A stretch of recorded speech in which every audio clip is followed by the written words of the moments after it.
ఏ కాళికాదేవికి ఏ దుర్గమ్మ వారికి తక్కువ కాదు.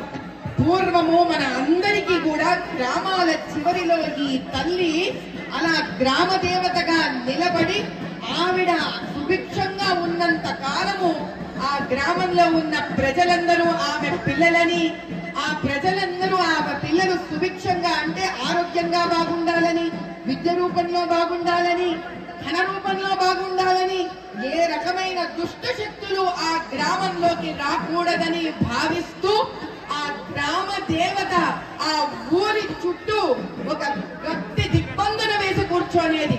అదే ఈ బోనాలు తల్లి. ఆమె రకరకాల గ్రామాలలో రకరకాల పేర్లతో పిలువబడుతూ ఉంటుంది. ఎందుకంటే ఈ తల్లిని మనము ఎప్పుడూ విస్మరించకూడదు. విస్మరించడం అంటే మరిచిపోకూడదు.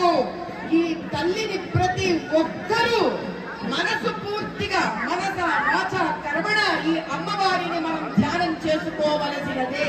మనకి బోనాలు పద్ధతి తెలియకపోయినా ఈ రోజు ఆ తల్లి దగ్గరికి వచ్చి, తల్లి నీ వల్లనే ఈ సంవత్సరం అంతా కూడా ఎటువంటి దుష్ట శక్తులు, ఎటువంటి చెడు గాలి, ఎటువంటి దుర్మార్గమైన అనారోగ్యాలు, ఎటువంటి చేతబడులు, ఎటువంటి దారిద్ర్యము అంటే దరిద్రము, ఎటువంటి పేదరికము కూడా మా గ్రామం వైపు గాని మేమున్న ఇళ్ల వైపు గాని తొంగి చూడకూడదు తల్లి అని ప్రార్థించి ఎలిగెత్తి మొక్కెత్తి ఒక సామాన్యుడు అంటే ఏమిటి, మంత్రాలు తంత్రాలు పూజలు తెలియని వారు కూడా సహితము ఈ రోజు ఆ తల్లికి మనస్ఫూర్తిగా కృతజ్ఞతా భావంతో ఆ బోనాలు తల మీద పెట్టుకొని నిండు మహాలక్ష్మిలాగా ఆంధ్ర ఇంటి ఆడపడుచులాగా తయారయ్యి మన ఆడబిడ్డలు అందరూ చక్కగా సాక్షాత్తు అమ్మవారిలాగా అలంకరించుకొని ఆవిడ ముందు